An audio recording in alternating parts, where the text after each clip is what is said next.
صفویت اور صلیبیت ہم مشن۔ برطانوی پارلیمنٹ کے ایک صلیبی رکن مائیکل ایلس نے شیعوں کی جانب سے منعقدہ ایک تقریب میں خطاب کیا۔ اپنے خطاب میں مائیکل ایلس نے اہل تشیع کو اپنا بھائی قرار دیتے ہوئے کہا کہ ہم تم سے ہیں اور تم ہم میں سے۔ مائیکل نے شیعوں کے اجتماع سے خطاب کے شروع میں ہی نعرہ حیدری لگایا کہ میرے لیے نہایت خوشی کی بات ہے کہ آپ سے مخاطب ہوں۔ نعرہ حیدری، نعرہ حیدری۔ I hope you will allow me to say you are my brothers, you are my brothers, you are my brothers. Michael کے ہاتھ میں ایک پٹیشن کی کاپی تھی جسے لہراتے ہوئے مائیکل نے مجمع سے کہا کہ میں اہل تشیع کا مقدمہ لڑوں گا اور آپ کی وہ درخواست جو سعودی عرب کے خلاف ہے اس کو لے کر سعودی ایمبیسی لندن جاؤں گا۔ And I will very gladly and with honor accept this petition which has just been handed to me in order that I can transmit this petition to the Saudi Arabian embassy in London. Michael کا کہنا تھا کہ میرے لیے یہ پہلا اعزاز نہیں بلکہ ہم اس سے پہلے بھی اہل تشیع کے حقوق کے لیے لڑتے رہے ہیں۔ It is not the first time I have done this. I had the honor of presenting petitions previously and we must continue to do it. اپنے خطاب میں مائیکل نے کہا کہ میں سعودی گورنمنٹ کو وہ درخواست بھجوا رہا ہوں جس میں جنت البقیع میں مزاروں پر بنے گنبد گرائے گئے تھے وہ دوبارہ تعمیر کیے جائیں۔ دراصل مائیکل جس پٹیشن کی بات کر رہا ہے وہ اہل تشیع کی جانب سے ہے جس کے مطابق 1925 میں جنت البقیع میں مزارات پر بنائے گئے گنبد اور ان مزارات میں ہونے والی خرافات پر عائد پابندی ختم کر کے دوبارہ بنانے کا مطالبہ تھا۔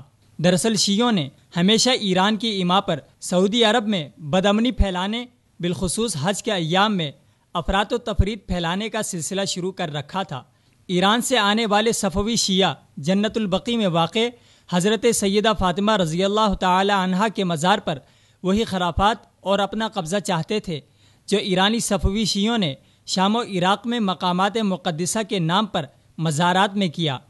1925 سے قبل جنت البقیع کے مزارات میں بھی صفوی شیعوں کی جانب سے خرافات سامنے آتی رہتی تھیں جن کے تدارک کے لیے 1925 میں سعودی حکام نے مزارات پر بنی عمارات اور گنبد منہدم کر دیے تھے۔ اب ایرانی شیعہ ہر سال حج کے موقع پر جلوس نکال کر اپنی قوت کا مظاہرہ کرنے کی کوشش کرتے ہیں اور حرمین الشریفین پر قبضے جیسے مذموم عزائم بھی رکھتے ہیں۔ صلیبیوں کے تیار کردہ انقلاب ایران کے بعد صفوی شیعوں نے نظریہ ولایت فقیہ کو مسلط کرنے کے لیے اپنا جو ہدف رکھا ہے اس میں عرب دنیا اور بالخصوص سعودی عرب شامل ہے۔ مائیکل ایلس کا یہ کہنا کہ یہ پہلی دفعہ نہیں بلکہ آج سے پہلے بھی ہم شیعوں کا ساتھ دیتے رہے ہیں اس بات پر دلالت کرتا ہے۔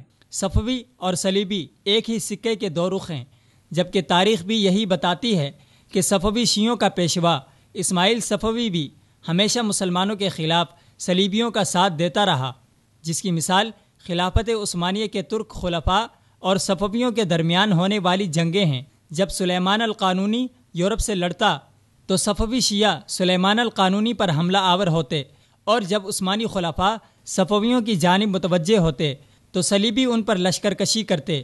گویا کہ صفوی اور صلیبی مل کر مسلم حکمرانوں کے خلاف لڑتے تھے اور آپس میں ان کا گٹھ جوڑ رہتا تھا جو آج تک جاری ہے۔